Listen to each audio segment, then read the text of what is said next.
Foi papaizinho. O Heitor habla, papaizinho. Agora, utilizando el diminutivo, ¿no? Maninho, mamãezinha, haga esto, por favor. Por favorzinho. ¿Con cuántos años está? Dos con ocho. Son Pero tiempos hermosos. empezó a hablar así, como todo en diminutivo. Es gracioso. Bendiciones, Marco. A ver, ya vamos a empezar. Vamos a dar unos Luca, 2 minutos más. Conforme van entrando, vayan poniendo, Silvia, poniendo de vamos dónde están, el de dónde micro. nos hablan. Y podemos empezar también si hay algún tipo de, de pregunta o dudas que a lo largo de las clases anteriores surgió, pues vamos a empezar eh, respondiendo si es que podemos responder. Yo voy a leer acá en el chat, tenemos Isela Arriaga, bendiciones, buenas noches para todos ustedes. Arturo Razo, gusto saludarlo también.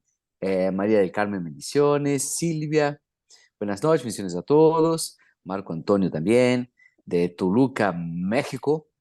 Bienvenidos a todos los hermanos que están acá, me están acompañando en esta clase. Mm. Son las clases que tenemos esta clase y dos más para que terminemos este primer grupo de clases del Antiguo Testamento y después vamos a planear empezar un estudio encima del Nuevo Testamento para que podamos hacer la conexión entre el Antiguo y el Nuevo y podamos aprender más y capaz que entre el estudio del Antiguo y el Nuevo Testamento, que es un panorama general que estamos haciendo, no es un estudio exhaustivo, que vamos a pensar en algo parecido para que podamos hacer más adelante. Podemos hacer también una live de preguntas y respuestas y de dudas acerca de temas más variados. Si les parece interesante, pongan ahí en el chat eh, para ver qué dirección tomamos para las próximas clases. Hoy es una clase extremadamente importante porque es una clase que es para mí o para nosotros, el Instituto Reino, es algo que importa mucho a la hora de estudiar la Biblia, porque tenemos que entender cada texto en su estilo literario. O sea, cuál fue la manera con que aquel texto, con que aquellas escritas, ellas fueron intencionadas, para qué, intencionales, para qué. Y por eso, cuando entendemos qué tipo de texto está ahí, es más fácil de llegar a la verdad, a un denominador común. Claro que el Espíritu Santo es que nos da la interpretación correcta y nos conduce al significado más adecuado, el Espíritu Santo, siempre, siempre el Espíritu Santo. Creo que podemos comenzar. ¿Qué te parece, André? A ver, sigue entrando gente. A ver, vamos a esperar entonces más unos 2 minutitos. Dos A ver minutitos si en el chat más. alguien está preguntando cosa. Miguel de Tabasco, México. También Nairobi de Panamá. Juan de Dios. Bendiciones desde la Sierra de Chihuahua, México.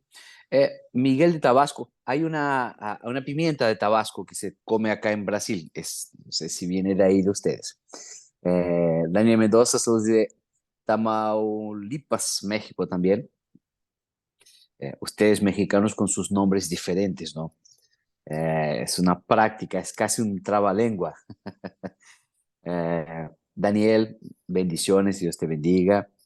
Y ya tengan, ya tengan la Biblia cerca de ustedes, que vamos a trabajar géneros textuales a partir de los libros de la Biblia. Mm. Joel, que nos saluda desde Chile, bendiciones. Um, a todos nuestros hermanos de todos los lugares que acceden a esta clase y separan estos minutos para que podamos hablar sobre Dios y sobre las cosas de Dios y sobre su palabra y sobre las cosas importantes. Santiago de Chile también. Mario Baltasar, bendiciones a todos. Miguel de la Cruz, aquí se cosecha, ahí está, ¿viste? En Tabasco se cosecha la pimienta. Nosotros usamos bastante en la cocina acá. A nosotros nos gusta la comida eh, picante, picosa, bastante ardiente, por así decirlo. Mm. Listo, creo que podemos empezar. Déjame ¿Podemos empezar? Bueno, cambiar aquí, listo. Eh, espero que Samuel, ¿quieres la clase pasada un dicho sobre la Biblia que estaba utilizando, ¿no? Para que sí. sitúe la gente, a ver si Sí, sí. Yo, la yo versión. uso la versión NBI, que es Nueva Versión Internacional. Pero hay muchas, hay King James, Reina Valera, hay la Biblia, la propia Biblia católica. Recuerden que la Biblia católica no tiene mentiras ni tampoco cosas diabólicas. Tiene 7 libros a más. ¿Siete? Aquí a ver si aparece. Ahí está. 5 más 2, 7. Son 7 libros a más, que son los libros que nosotros llamamos de apócrifos. Y no son libros como yo ya escuché a algunos hermanos, son libros endemoniados. No, son libros, por ejemplo, Macabeos, que son libros históricos, y son libros que eran escritos en arameo, y en el concilio de Jamnia fue colocado un parámetro para los libros que serían considerados del Antiguo Testamento como inspirado por Dios. Fue un grupo de rabinos en el siglo I después de Cristo que dijeron, hasta Esdras y Nehemías, lo que se escribió hasta Esdras y Nehemías, vale como palabra inspirada. No podría ser escrita en arameo. Sí, en la época de Jesús se hablaba el arameo, pero las escritas en arameo quiere decir que eran escritas más recientes, no eran antiguas antes del cautiverio. Entonces, son criterios. Quien escribió tendría que ser de la Palestina, de aquella región, tendría que ser escrito en hebreo y no en arameo, y también no podría contradecir o tendría que ser validado con lo que estaba escrito en el Pentateuco o en la Torá, como ellos llamaban. Entonces, la versión que nosotros usamos es la NBI, pero ustedes también pueden ingresar o pueden usar la versión que sea más próxima a ustedes, que tengan en casa y más accesible. Y claro, recuerden que en la Internet tenemos millones de cosas y posibilidades. Mm. Vamos a empezar entonces. Solo recordando, mi nombre es Samuel Abreu, somos del Instituto Reino, es una academia de teología, una escuela teológica. Nosotros no somos, me gusta siempre decirlo porque a veces nos preguntan, ¿cuál es la intención de ustedes? Nosotros no somos una iglesia, no pretendemos implementar una iglesia, una, una doctrina nueva, nada de eso. Es apenas cambiar informaciones, hablar un poco de Dios y de qué manera podemos ser útiles a ustedes, hermanos, en Cristo. Tomen su Biblia, vamos a ver. El Antiguo Testamento fue dividido de una manera un poco diferente a la Tanaj. Bueno, vamos a los nombres técnicos.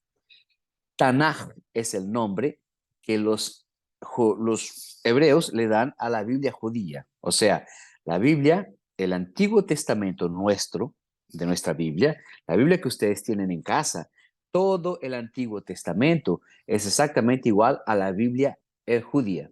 La Biblia judía tiene una separación un poco diferente de los libros, pero el contenido es exactamente el mismo.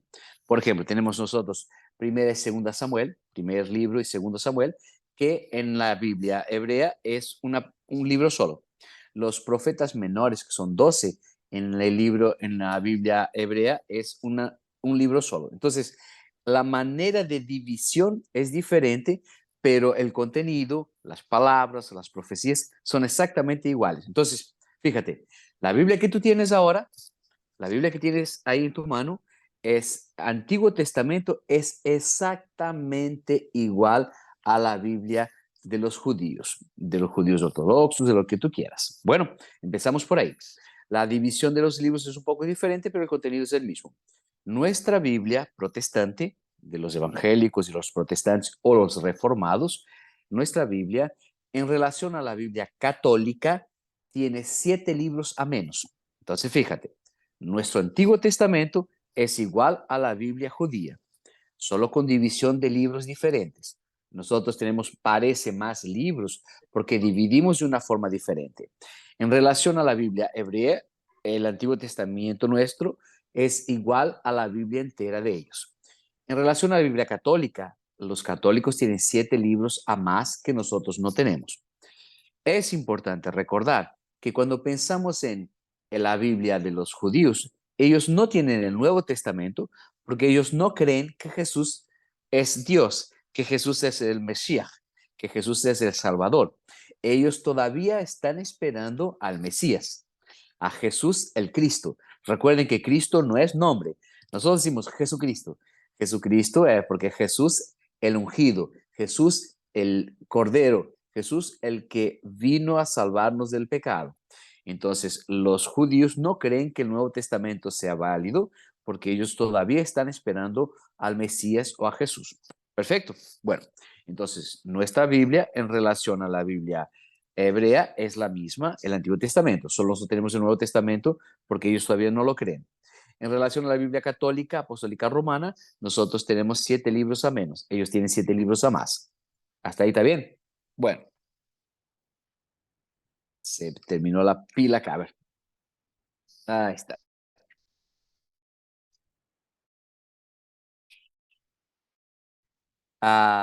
Ahora, vete hasta el índice de tu Biblia y fíjate que los 5 primeros libros de tu Biblia, que es Génesis, Éxodo, Levítico, Número y Deuteronomio, nosotros llamamos de Pentateuco. Este nombre, Pentateuco, la palabra penta, el prefijo penta, en el griego quiere decir 5.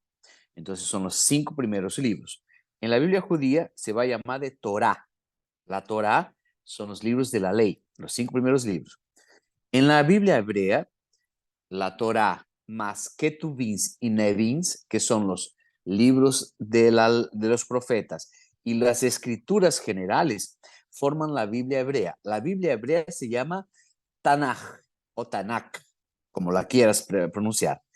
Nuestra Biblia protestante, o la Biblia que nosotros utilizamos, tiene una división un poco diferente. Los 5 primeros libros son libros de la ley, donde tenemos en Génesis el inicio de todo, en Éxodo la salida del Egipto y el transitar por el desierto.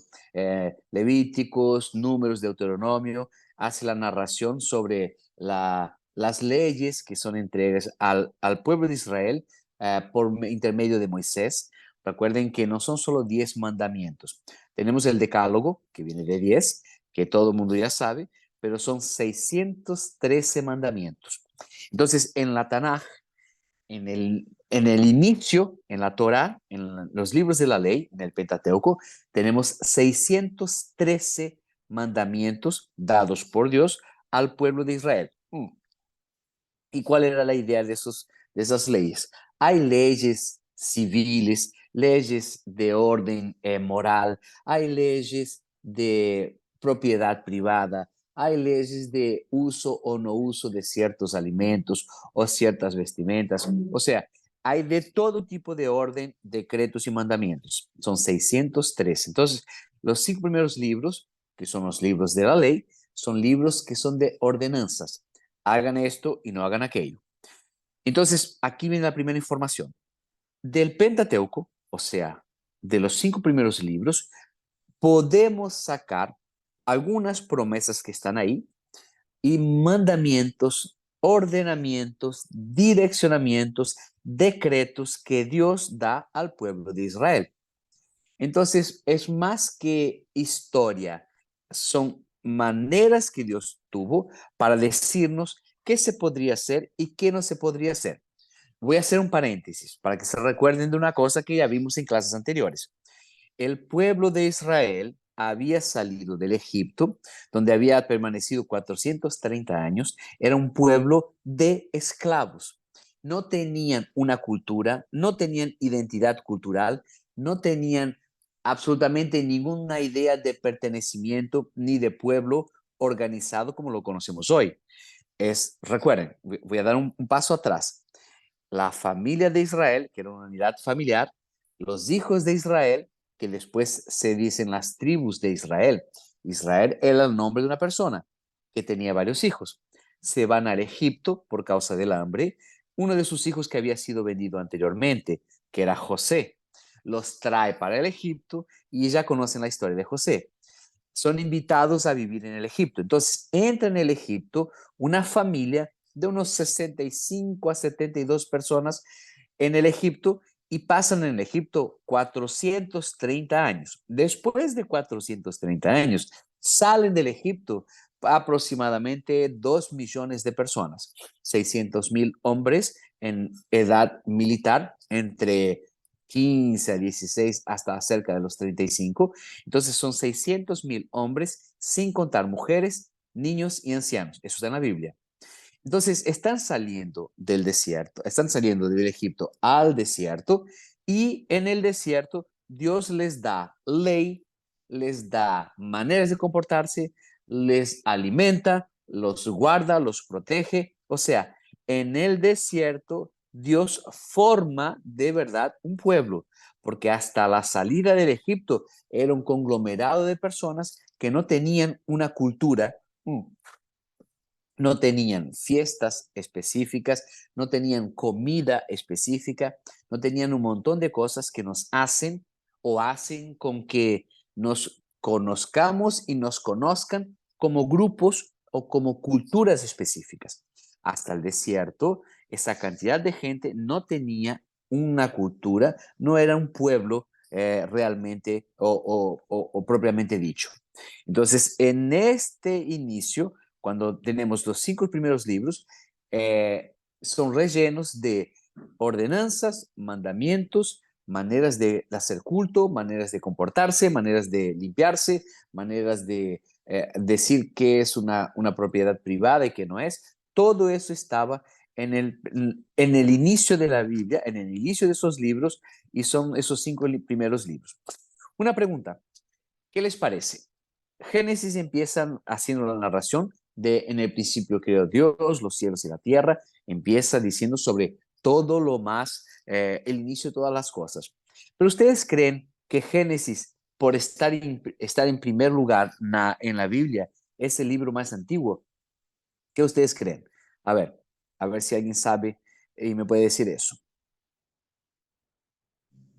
Yo creo que no, no, no es, aunque esté por primera vez en la Biblia, ese libro no, no quiere decir que fue el primero en las cosas. Perfecto. El primer libro que tenemos conocimiento escrito realmente es el libro de Job. Job es el libro más antiguo escrito, no necesariamente el libro que fue que habla sobre el inicio de todo, sobre el principio de todas las cosas.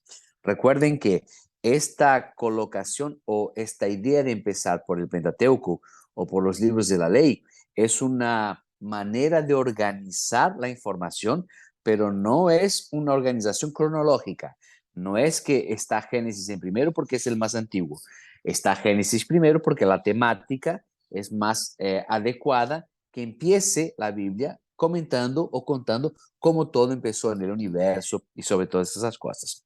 Entonces, creo que, a ver, hay alguien más que está hablando aquí. Aquí en Nairobi puso un detalle importante. Incluso pienso que del verso 1 al 2 pudo haber pasado miles de años. Recuerden que ya en otras clases anteriores habíamos discutido eso, que tú puedes leer la Biblia, Génesis de 1 al capítulo 11, puedes leer literalmente, o sea, Dios trabajó, fueron 6 días y en el séptimo Dios descansó, o puedes entender como una idea principal, que cada día no necesariamente es un día de 24 horas, que un día es un periodo, un tiempo, y puede ser que eso pasó millares de años y hasta millones de años. Nosotros no tenemos cómo probar o comprobar. Hay alguien con la mano levantada. ¿Quién es? Buenas tardes, soy Liliana. Yo creo que Génesis tampoco es el comienzo de todo porque ahí en el primer párrafo, dice que la tierra estaba desordenada y vacía. Entonces, si Dios es un Dios de orden, quiere decir que antes de Génesis ya había otra creación. Amén. Es posible, es una de las líneas teológicas que se estudian y que son bastante difundidas. Lo que normalmente se dice es que la tierra era sin forma. Hay una versión bíblica de la Biblia, capaz lo conozcan. Hay una Biblia llamada Jimmy Swaggart. ¿Conocen al televangelista Jimmy Swaggart de Norteamérica? Bueno, él hizo un trabajo de traducción bíblica y en la Biblia que tiene su nombre, no fue el que escribió, o sea, el grupo eclesiástico de él hicieron ese proyecto de traducir la Biblia y distribuirla gratuitamente. No sé si en América como un todo la distribuyeron gratuitamente. Acá en Brasil fue gratuitamente. Entregaban a las personas con la idea de que lean y estudien la Biblia. Y bueno, en la Biblia de Jimmy Swaggart, que es una de las líneas que algunos teólogos siguen, sugieren que la tierra se tornó sin forma y vacía, y no que era en el sentido de que Dios hizo una cosa mal formada. Entonces ellos afirman que esta tierra está sin forma y vacía por causa de la caída de Satanás, que Satanás cayó en la tierra y dejó todo esto sin forma y vacío. Pero eso es una cosa que no está en la Biblia. ¿Podemos pensar sobre eso? Podemos pensar sobre eso. ¿Podemos razonar y plantear y discutir? Claro, todo es posible. Lo que no podemos hacer es afirmar y decir, no, es así porque el diablo fue arrojado a la tierra y se estrelló aquí y explotó el planeta y eventualmente quedó sin forma y vacía. Nosotros no podemos afirmar y decir, es eso, porque no tenemos esta información explícita y específica en la Biblia. Nosotros acá en el Instituto Reino tenemos una máxima. Donde la Biblia se calla, nosotros también. Entonces, lo que está en la Biblia nosotros vamos a discutir y podemos tener puntos de vista diferentes, podemos hablar de formas diferentes y entender de formas diferentes, dogmática diferente. Lo que no podemos es decir y afirmar, asegurar, fijar lo que la Biblia no dice. Entonces es posible, sí, que pasaron miles de años o muchos años o millones de años. Todo eso es posible, pero todavía no está. Nosotros no podemos afirmar, no, pasar millones de años porque cada día de la creación es una era cambiaria, o sea, es una era milenar. Nosotros podemos pensar, pero no podemos asegurar, no podemos afirmar. Perfecto, ¿estamos? Óptimo. Bueno, los 5 primeros libros entonces tienen la idea de dar ley, dar secuencia, de decir por dónde se tiene que ir, qué se puede hacer y qué no se puede hacer. Esa es la idea de los 5 primeros libros de la Biblia. Perfecto.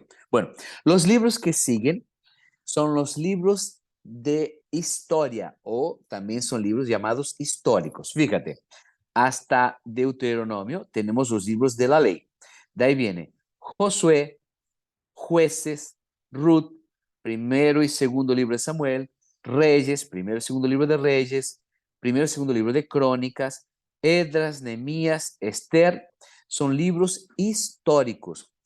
Y eso es importante porque esos libros que acabé de mencionar no son libros doctrinarios.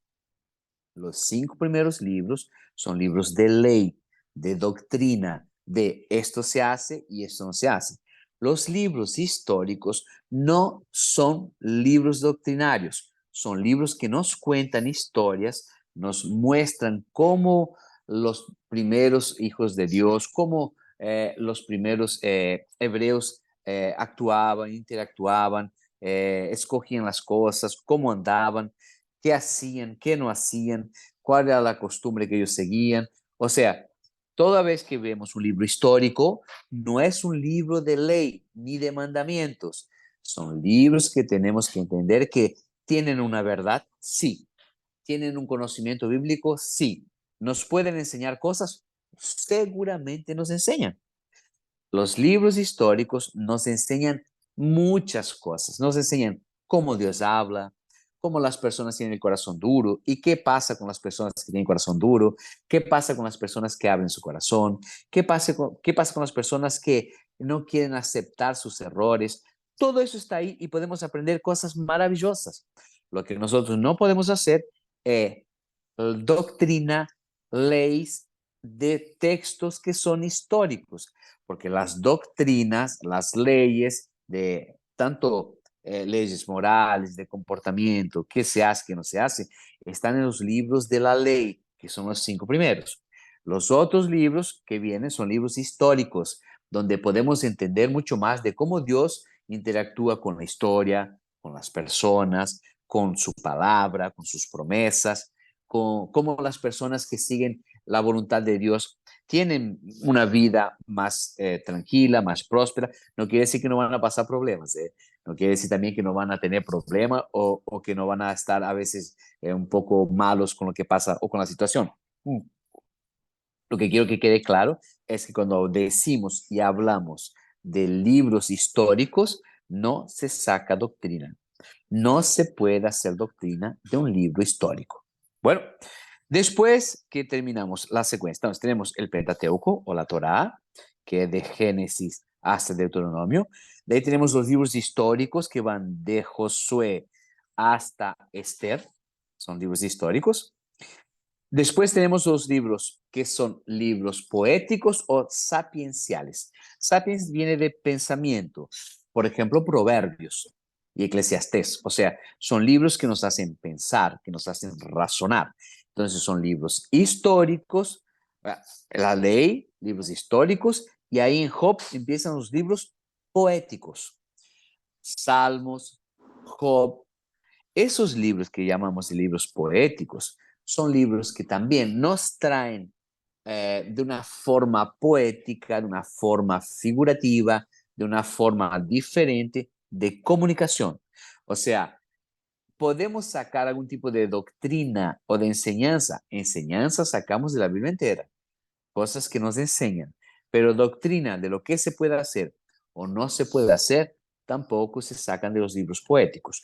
En los libros históricos y poéticos encontramos indicios, pruebas que refuerzan las doctrinas impuestas o perpetradas por el Pentateuco.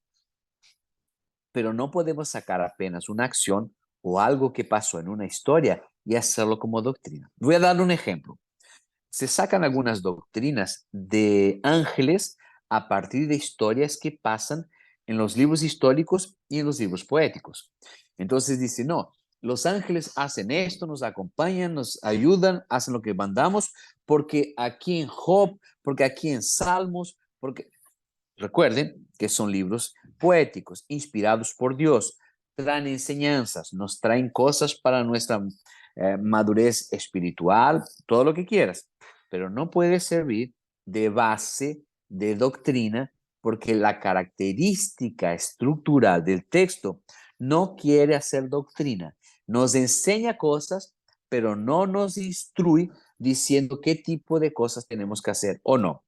Principalmente el libro de Proverbios. Proverbios son dichos, dichos populares, dichos, sabiduría de la población, sabiduría de la gente. Sí, inspirados por Dios, todo lo que quieras, pero ¿sabes esos dichos populares que hay en la ciudad de ustedes o que tus abuelos decían? Que tú dices, mira, es verdad, eso es mucha verdad. Exactamente esas informaciones están en el libro de Proverbios, o sea, son informaciones que son muy importantes, que son pertinentes, que nos van a ayudar a tener una vida mejor, una vida saludable, una vida en familia perfecta. Muy bueno, eso está muy bien. Y tenemos que seguir los consejos de Proverbios, seguramente. Pero fíjate, son consejos que hay en Proverbios, son dichos en Proverbios, son conocimientos importantísimos que hay en Proverbios, pero no son doctrinas bíblicas. De nuevo, algo que está escrito en la Biblia está ahí por algún motivo. Nos va a enseñar algo, nos va a corregir, nos va a hacer mirar a nosotros mismos y decir, mira, yo soy así también, yo pienso así también, y está mal hacer ese tipo de cosas. Está todo perfecto. Lo que nosotros no podemos hacer doctrina, es decir, no, todos los cristianos del mundo entero tienen que hacer porque está escrito aquí en el Salmo tal y dice esto. De nuevo, para que quede clarificado, para que quede muy claro lo que estoy diciendo. Una doctrina bíblica, te pongo como ejemplo la Santa Cena. La Santa Cena es una enseñanza, una doctrina bíblica. Está en el Nuevo Testamento y es una ordenanza del propio Jesús. Hagan esto en memoria de mí. Punto. No es poético, no es profético, es una ordenanza, es una ley, es algo que para nosotros acá en Brasil, para ustedes en México, en Chile, en Panamá, en China, en Rusia, donde estés o donde estemos, todos los cristianos van a tomar la Santa Cena como un acto de rememoración, de recordar, de vivificar nuevamente el sacrificio de Cristo y decir, este es el cuerpo de Cristo, esta es la sangre de Cristo. Entonces, eso es importante. Doctrina bíblica vale para todas las personas en el mundo entero. En todo el planeta, donde hay un cristiano, hay una conciencia, hay una sabiduría, hay un saber de que la Santa Cena es un acto simbólico donde nosotros recordamos, donde nosotros decimos, nosotros traemos a la memoria la idea de que solo estamos acá y solo somos salvados de la ira por causa del sacrificio de Jesucristo en la cruz. Entonces, doctrina bíblica vale para todos y no se saca doctrina bíblica que vale para todos en el mundo entero de libros históricos y tampoco no se saca de libros poéticos. Muy bien. Bueno, entonces los libros poéticos están entre Job, Salmos, Proverbios, Eclesiastés y Cantares. Un detalle importante de Cantares. Bueno, antes de que podamos hablar de Cantares de Salomón, ¿hay alguna pregunta, alguna colocación? Voy a ver si hay en el chat. Arturo Razo puso aquí no ir más allá de lo que está escrito en la Biblia. 1 Corintios 4:6. Perfecto. O sea, si la Biblia se calla, nosotros nos callamos. Si la Biblia dice que sí, nosotros decimos que sí. Si la Biblia dice que no, nosotros decimos que no. Y si la Biblia deja en las entrelíneas, o sea, pone, no en duda, pero dice, no explica mucho sobre el asunto, nosotros podemos decir, puede ser esto o puede ser aquello, pero no podemos afirmar una cosa que la Biblia no afirma. A ver, sí, de Cantares, Nairobi, habla de un hombre con una mujer. Perfecto. Nairobi, tienes toda la razón. Uno de los libros que tuvo más resistencia, más rechazo por parte de algunos de los padres de la iglesia de entrar en el Antiguo Testamento es Cantares de Salomón. Claro que cuando se lee Cantares, normalmente, y fue una de las soluciones que tuvieron en un concilio para que pueda entrar en el Antiguo Testamento, es que decían que el novio era Jesús y la novia era la iglesia. Sí, en algunas cartas de Pablo, él dice y hace esa ilustración como Jesús el novio y la iglesia la novia. Y está bien, pero en Cantares no es eso lo que pasa. En Cantares está hablando sobre el relacionamiento carnal entre un hombre y una mujer. Se puede espiritualizar, y es lo que la mayoría de las personas hace, es decir, no, pero acá dice que la relación entre la iglesia y el amado Jesús, bueno, podemos conversar sobre eso, pero en Cantares lo que está diciendo, lo que el texto habla, lo que el texto dice, es sobre el relacionamiento entre hombre y mujer, relacionamiento carnal, relacionamiento conjugal, está hablando de sexo. Y mira ahora una cosa importante, ¿eh? Y espero que ustedes tengan la maturidad, la madurez espiritual y emocional para escuchar esto. Los cristianos, como un todo, nosotros tenemos algunos tabús. Recuerden que tabú es un asunto que no se discute, que es un asunto oscuro, un asunto que nos causa un poco de ojeriza, un poco de rechazo, nos deja desconfortables. A los cristianos no nos gusta hablar mucho de sexo porque nuestra formación cultural es medio que el sexo es un pecado antes del casamiento, y la Biblia lo dice, ¿está bien? Lo voy a dejar claro acá, ¿está bien? Es que como nosotros no hablamos mucho sobre eso, es algo que nosotros nos parece muy caro. Y la Biblia en Cantares está tratando del relacionamiento carnal y conjugal entre dos personas. Y eso a mí me encanta, porque queda claro que muchas veces nosotros, los hermanos, los cristianos o los hombres, pensamos que el sexo no fue dado por Dios, que es algo impuro o algo malo. Y yo te quiero afirmar una cosa. En el principio, cuando hablamos en Génesis, cuando Dios crea hombre y mujer, dice así, en el principio Dios creó el hombre y la mujer, macho y hembra los creó y les dijo, multiplíquense y llenen la tierra. Dios creó la atracción sexual. Dios creó el placer sexual. Claro, Él puso reglas en el casamiento, una cosa organizada, que el hombre tenga una mujer solamente, y que la mujer tenga un hombre solamente, y que se casen, y lo que Dios une, que el hombre no separa. Y todo eso está bien, está perfecto, y eso está en la Biblia, y tenemos que seguirlo. Lo que nosotros también tenemos que darnos cuenta es que es una cosa que Dios nos dio y es una cosa muy buena de hacerlo bajo la instrucción que Dios nos da en el casamiento. En el casamiento, guardando las debidas proporciones. Cuando somos novios no tenemos relaciones sexuales. Cuando somos comprometidos no tenemos. Cuando nos cansamos, tenemos la libertad del cuerpo uno del otro. Y nosotros pensamos poco en eso y hablamos poco sobre eso. Pero en la Biblia hay un libro que fala exactamente sobre eso. ¿Se dan cuenta? Nosotros no queremos discutirlo, nos parece un asunto grave, un asunto pesado. Pero en la Biblia hay un libro que dice solamente sobre esas cosas. Entonces, el libro de Cantares es un libro que dice de relación de hombre-mujer, de disfrute de hombre y mujer, claro, en un casamiento, bajo la bendición de Dios y con el consentimiento de ambas personas, tanto del hombre como de la mujer. No es porque estás casada que tienes que hacer todo lo que tu marido quiere. Tú haces si te deja bien, si no te deja mal, si no es violento contra ti, si no es algo impositivo, si no es algo que te lastima, es algo que tiene que ser bueno para ambos y no necesariamente suplir la necesidad de otra persona. Voy a ver si hay algún tipo de pregunta aquí en el chat. A ver.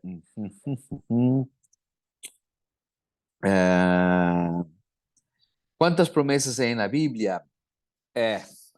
Ya vamos a hablar sobre las promesas que son para nosotros y las que no son para nosotros. Hay mucha controversia en el diezmo. ¿Qué nos podría hacer sobre eso? Ya vamos a hablar sobre eso. Piensan que el sexo es malo, expresión del sexo. Una duda, el libro de Esther, ¿cómo se considera y por qué es el único libro que no expresa literalmente el título de Dios o nombre sagrado del tetragramatón?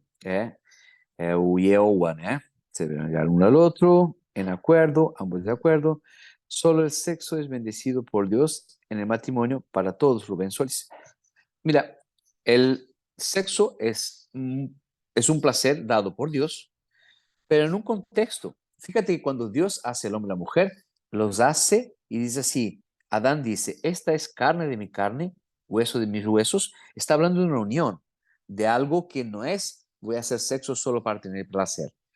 El sexo con placer es muy bueno, desde que sea en el matrimonio, con tu esposa, con sentido, con el sentido de quiero hacerlo, me parece bueno o no me parece bueno, que sea conversado. Eso está todo perfecto. ¿Cuánto a Sí, las mija, promesas? ¿Cuánto a no las sé si te le promesas? conge. Hola, hola, ¿alguien va a preguntar una Oh, cosa? sí. Oye, Hola, ¿cómo le hago hola. para hacer una pregunta aquí, no sabes? Puedes hablar, En te Zoom. escucho. No, para escribir una pregunta. Te estoy escuchando, ¿Sí? puedes preguntar. Puedes preguntar. Ah, ok. Ah, aquí me da. I think no.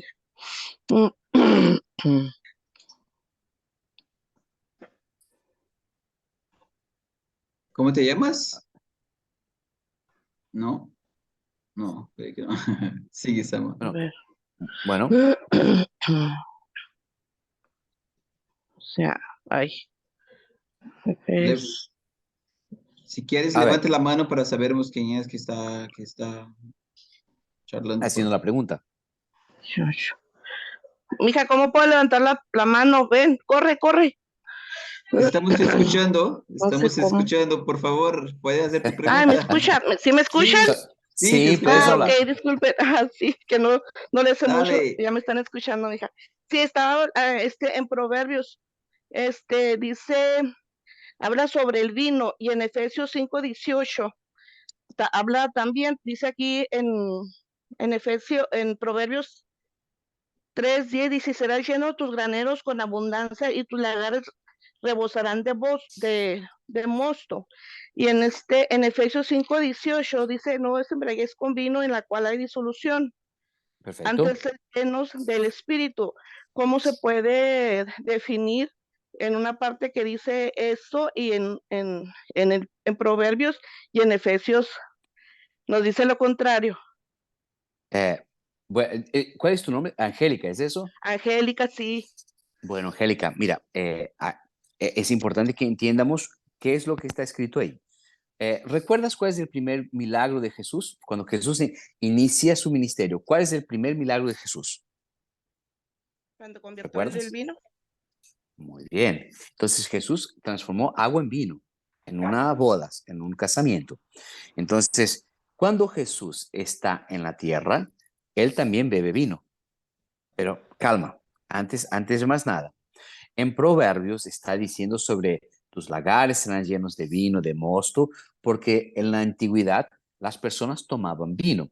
Recuerda cuál es la primera cosa que pasa cuando Noé estaciona el arca. Él planta Ujú, una viña y toma vino.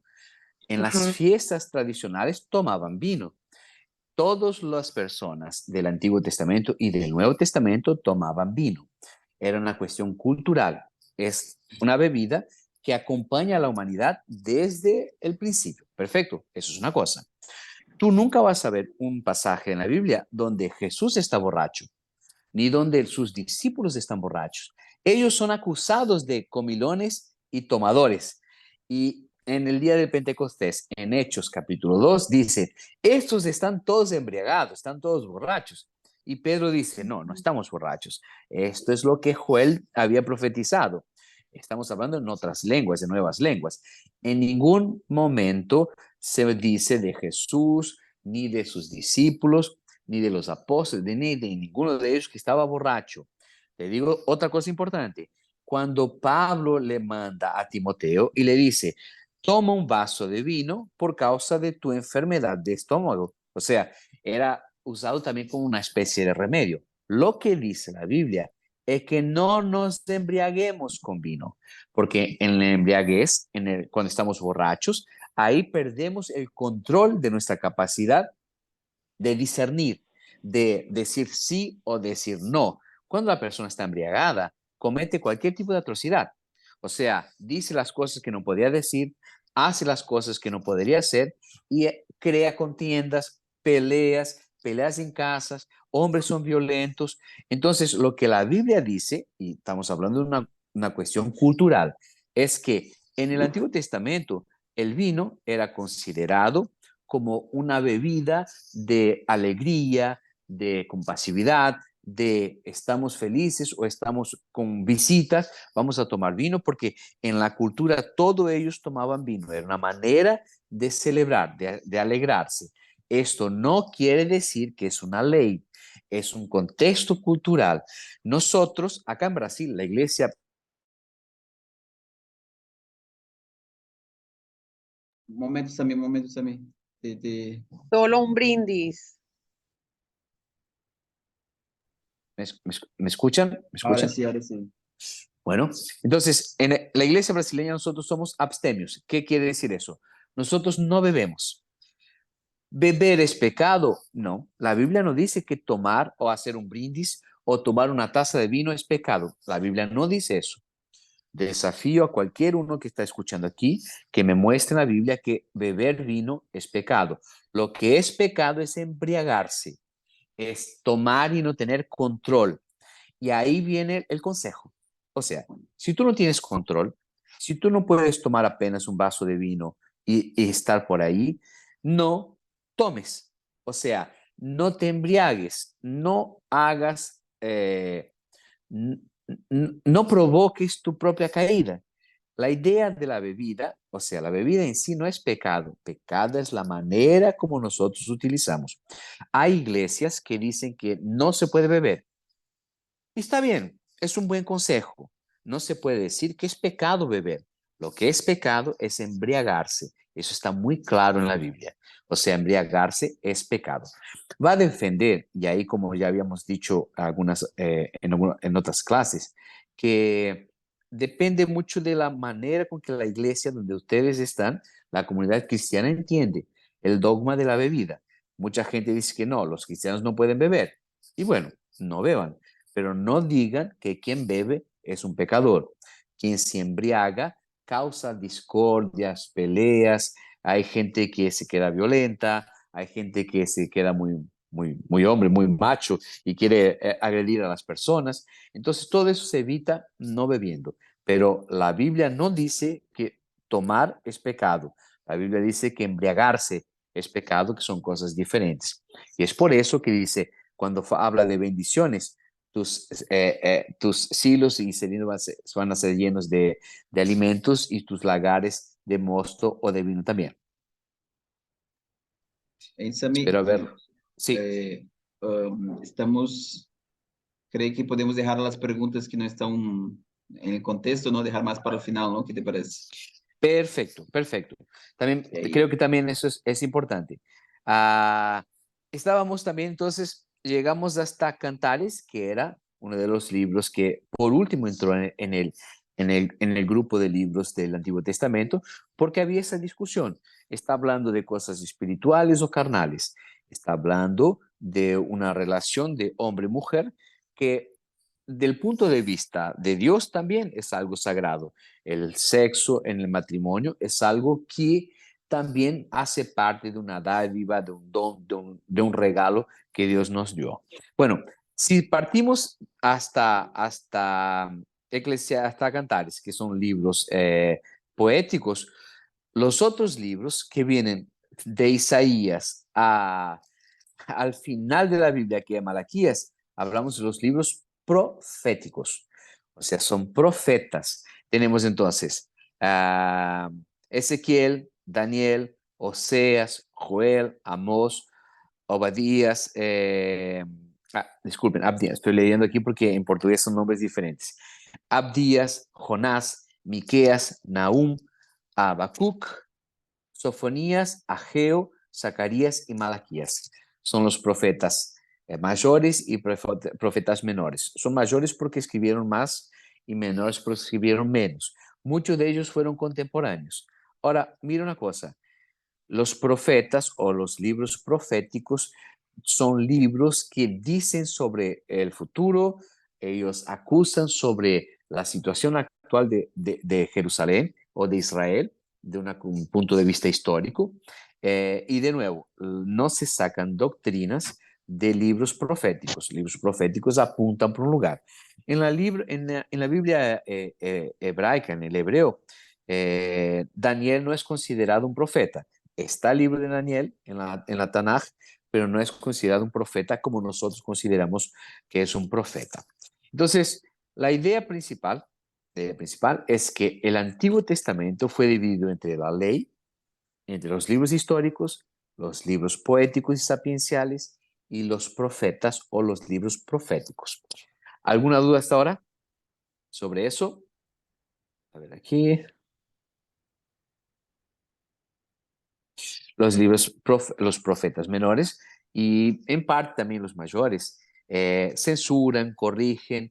El profeta en el Antiguo Testamento tiene una función diferente al, al don del profeta ahora, en actual. Y eso es un punto que me gustaría abordar con ustedes. ¿Qué ustedes creen? A ver qué les parece. ¿Ustedes creen que los profetas o el profeta, el oficio de profeta del Antiguo Testamento es igual al profeta, el don de profecía que hay actualmente en nuestras iglesias y personas que conocemos? ¿Ustedes creen que es la misma cosa? Voy a ver qué piensan. Nairobi dice, el don y el ministerio profético son diferentes. Eri Vasco dice que no, que no son iguales, tal vez, es eso. Entonces, la pregunta es sí, debe ser que no son iguales.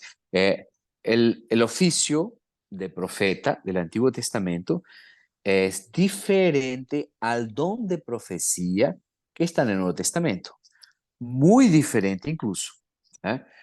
Fíjense que el profeta en el Antiguo Testamento tenía la función de, principalmente en el Antiguo Testamento, el profeta era alguien que ponía el dedo en la cara de Israel y le decía las verdades que el pueblo no quería ver o no quería escuchar. El profeta era alguien que era la voz de Dios para el pueblo. Entonces, el Espíritu Santo en aquella época, en el Antiguo Testamento, no estaba en todas las personas como está hoy, actualmente.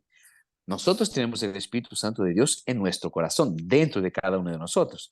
En el Antiguo Testamento no. En el Antiguo Testamento el Espíritu Santo descendía, acompañaba, hablaba a partir de los profetas. Normalmente se dice así, vino a mí la palabra del Señor y ellos profetizaban.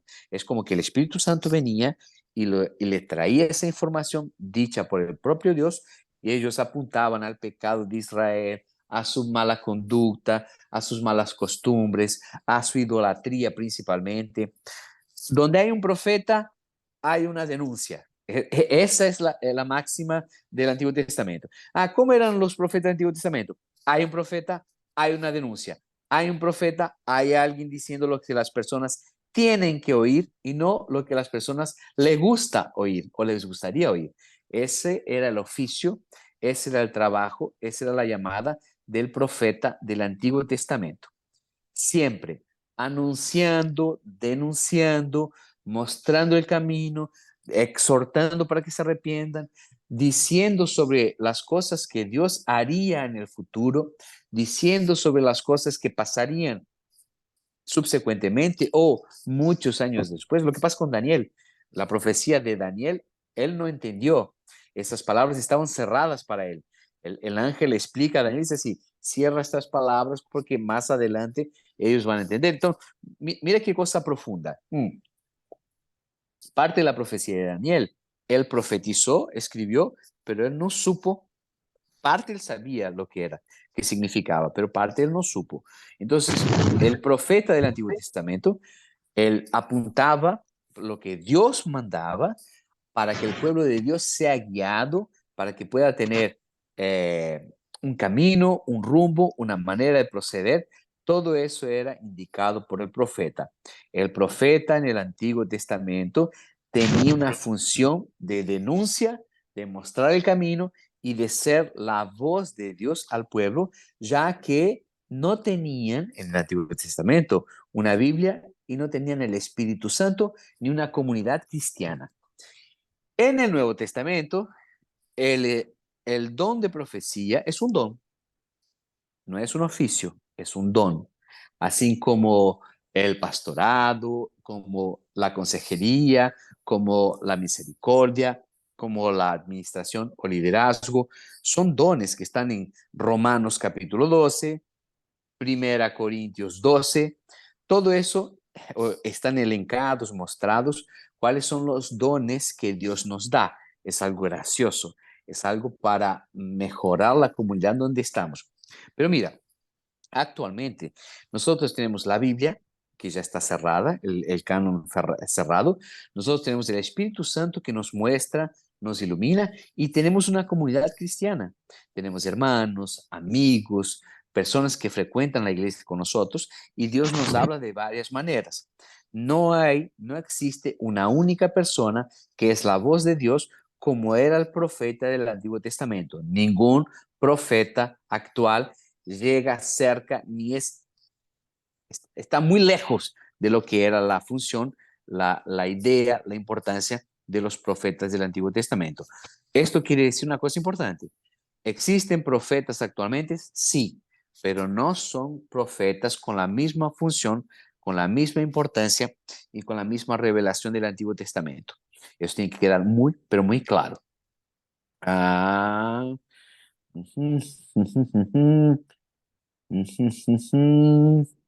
había una escuela de profetas, había un instituto, había una academia de profetas. Recuerden con Eliseo y su criado. O sea, había ese lugar donde las personas accedían y buscaban ese oficio de ser profeta. Pero en el Nuevo Testamento, en cada una de las iglesias tenemos ese don, esa profecía dada por Dios a cada uno de nosotros. Entonces es importante recordar eso. El profeta del Antiguo Testamento es diferente al del Nuevo Testamento, tiene una función diferente, una pertinencia diferente. Bueno, el Nuevo Testamento es dividido en los evangelios, los 4 primeros libros son los evangelios. Después tenemos un libro histórico, que es el libro de Hechos, y ahí tenemos las cartas de Pablo y las cartas generales, pastorales y generales, que son cartas que fueron destinadas a personas, a ciudades, a lugares donde había iglesias, donde estaba comenzando todo, y termina con Apocalipsis, que Apocalipsis es el libro de la revelación, es el libro del final de los tiempos, y es un libro que a los cristianos como un todo, la mayoría los pone con un poco de miedo, un poco de temor, y tendríamos que pensar en Apocalipsis, que es el final de todo, como un momento alegre, un momento de felicidad. Es un momento donde Cristo va a retornar, Jesucristo va a volver y vamos a vivir con Él eternamente para todo siempre.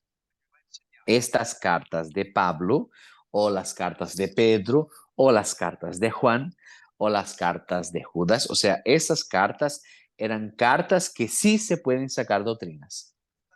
Mira, de los libros históricos, de los libros poéticos, no se saca doctrina. De los libros de la ley, sí.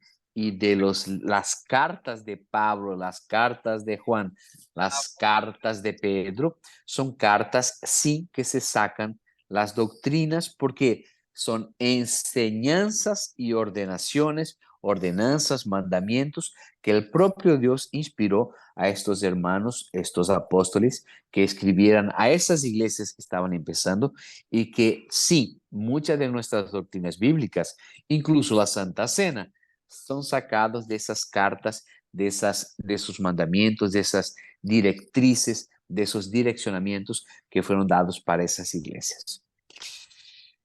Lo que me gustaría que quede claro en esta clase de hoy es que toda la Biblia fue inspirada por Dios, toda ella. No hay un libro en la Biblia que no haya sido inspirada y que no nos pueda enseñar algo.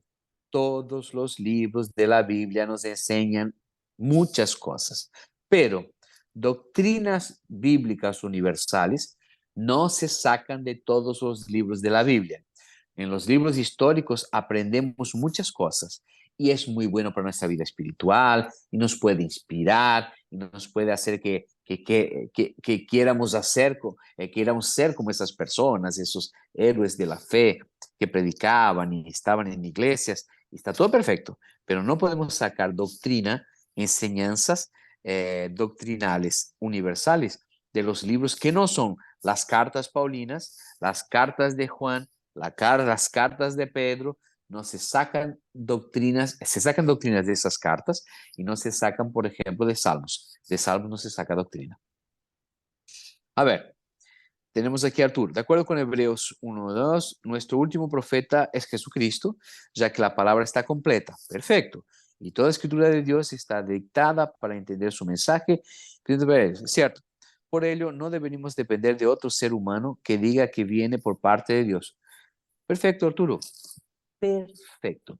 Recuerden que cuando en primera carta de Corintios 12 y en Romanos capítulo 12, está hablando sobre dones, ministerios, hay un criterio en eso.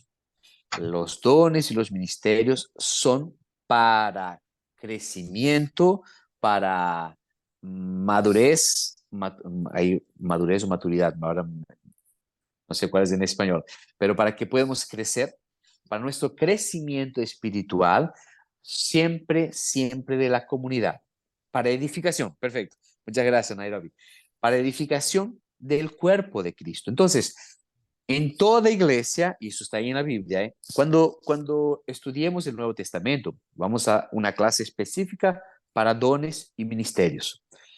En Romanos capítulo 12 y en 1 Corintios 12 queda muy claro que los dones, los ministerios, son para edificación de la iglesia, del cuerpo de Cristo. La profecía o el profeta es para anunciar la palabra de Dios y en algún momento puede ser una palabra de sabiduría para darte una dirección, alertarte, corregirte. Entonces todo eso es una profecía, pero no tiene y no es la única manera como Dios nos habla. En el Antiguo Testamento, solo los profetas de Dios hablaban la palabra de Dios o eran autorizados a hablar en el nombre de Dios. Hoy, en los días de hoy, en 2023, Dios nos habla por su palabra revelada y cerrada, que está en la Biblia que tienes en tu casa, por el Espíritu Santo que está dentro de cada uno de ustedes y también con los consejos y testimonios de nuestros hermanos.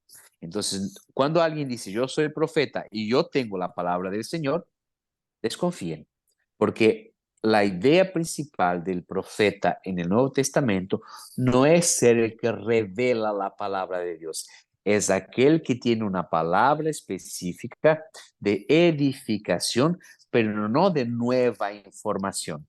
Nos va a citar palabras que ya están en la Biblia, pero de una manera diferente, con poder, para que pueda convencernos y mejorarnos de alguna manera. A ver, Nairobi, lo apostólico y profético edifica igualmente que el pastor, maestro, evangelista. Perfecto, perfecto. Eh, Vamos a tener esa clase ahora cuando empiecemos la secuencia del Nuevo Testamento. Eh, Nosotros damos énfasis a algunos dones que nos parecen más que aparecen más, un pastor predicando, un profeta profetizando, o alguien hablando en lenguas, otras lenguas. Vamos a discutir eso, qué puede ser y qué no puede ser. Pero cuando vemos en Romanos capítulo 12, léanlo, les va a gustar. Cuando Pablo está hablando en Romanos, él hace una comparación con un cuerpo, con el cuerpo humano. Y él dice que nosotros hacemos parte del cuerpo de Cristo. Cada uno de nosotros es como un órgano, una parte, un pedazo del cuerpo de Cristo. ¿Right? En Romanos dice así, la oreja no le puede decir a la mano, no necesito de ti. Ni tampoco el pie puede decir a los ojos, no necesito de ti. Nosotros todos necesitamos uno de los otros porque hacemos parte del cuerpo. Pero curiosamente, hay algunas partes del cuerpo que nosotros pensamos que tienen mayor honra porque aparecen más. Mis ojos, por ejemplo. Nosotros cuidamos mucho de nuestros ojos y mis ojos son negros, normales, comunes. Yo digo que son ojos de vaca, porque mis ojos negros parecen ojos de vaca. Eh, digamos que yo pierdo mis dos ojos, continúo viviendo. Sí, va a ser un poco más difícil, pero voy a vivir. Sin mis dos ojos, que yo valoro bastante, yo vivo. Pero sin mis dos pulmones, yo no vivo. Sin mis dos riñones, tampoco vivo. Y sin mi corazón, tampoco vivo. Entonces, en este cuerpo, así como en el cuerpo humano, hay partes que no aparecen mucho, pero son vitales. En el cuerpo de Cristo hay partes que no aparecen mucho, pero son vitales.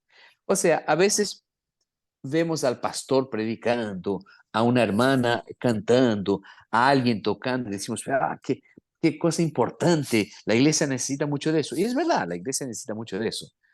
Pero a veces no vemos a este hermano que está orando y que ora intercediendo por cada uno de los hermanos.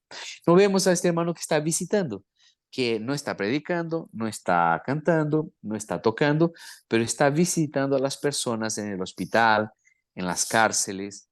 Son miembros de nuestro cuerpo que casi no aparecen, pero son vitales porque esos miembros llegan hasta los lugares y traen libertación, traen vida, vida en abundancia para estas personas que están perdidas.